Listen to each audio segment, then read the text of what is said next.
Kind of hot? A little bit. Hey, what's the difference? 110-degree day in Texas or 110 degrees by fire? They're doing really good, especially since it's their first time, so we're just trying to do as much training as possible while we're actually making our goals happen as well.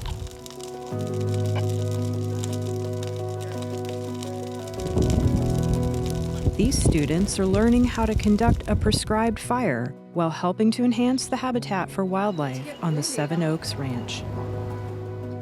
So what the fire does is it does our best to take out the juniper cedar, and what the cedar does, it sucks up a lot of the water, and so all the surrounding native vegetation doesn't have as much of a chance to grow. So by taking out the cedar, all of the other natural plants, grasses, other trees, flowers have the chance to sort of grow and thrive out here that they didn't have before.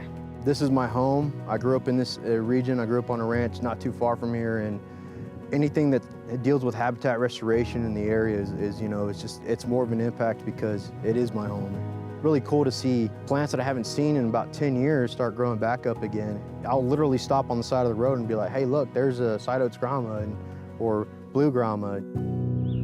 Oh my God, there are eggs. I am one of the regulars who come out for the burns here at Seven Oaks. I think volunteer work probably takes about as much time as my actual work, so yeah, but it's really fun. Great birds and reptiles and awesome plants. Why wouldn't I want to come back out every time, so. They give these kids a chance to learn how to apply fire. Many ranches don't do that. Most shut their gates. The walkers are quite the opposite. The more the merrier. Of course, they're using them as ranch hands. Well, these volunteers and students and collaborators initially were here just to help us with some work and to get outdoors and maybe get some volunteer hours they needed, but they've turned into friends. I call them, I email them. They're in my life now, as well as some of them with my brothers. So it's created a whole new extended family. When I met Phil, it was all via text and email at first, and the second I pulled up to the Seven Oaks, he handed me a drip torch and said, hey man, you know what to do, go for it. And it's like a fire, it's been catching on since. These young folks are just so inspiring, so positive, so uplifting, and they bring an energy to this place that wasn't there before. It's the people that make the story. And our story is becoming more about people. Ready, 1, 2, 3. Let's keep burning! Leslie, back up, baby. Well, I've always wanted to do a prescribed burn. It's been something that's been super interesting to me.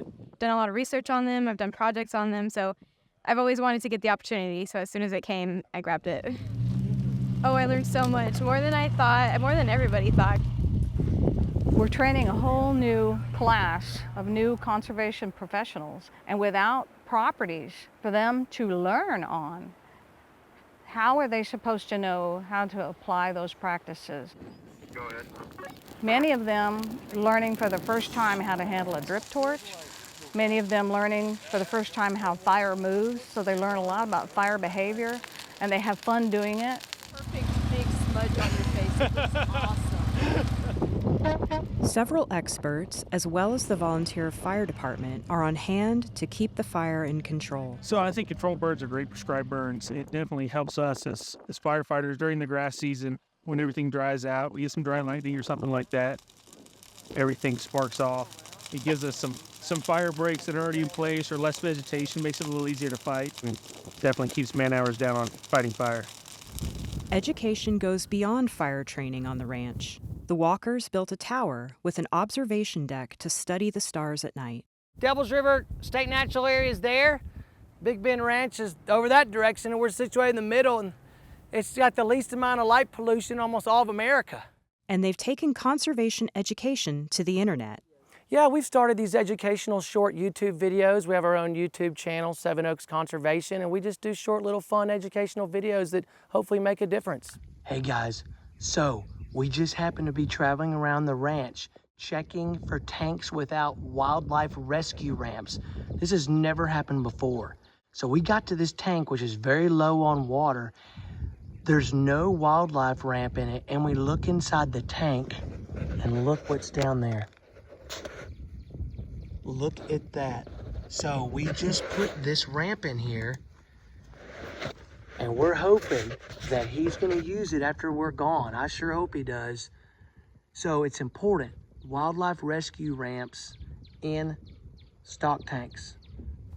Good job, Billy Girls. A wonderful day for Burn at 7 Oaks here. Line up. And now the torch is passing on to the next generation. Basically means that I'm next in line to kind of run this place very far in the future, but for now they're teaching me how things work and how things run out here so I can kind of see how it all goes. Ellie will do a wonderful job as the next landowner, steward of the ranch, and she's got a lot of years left to train. So just imagine what she's going to be like in 10 or 20 years. She is going to be stupendous.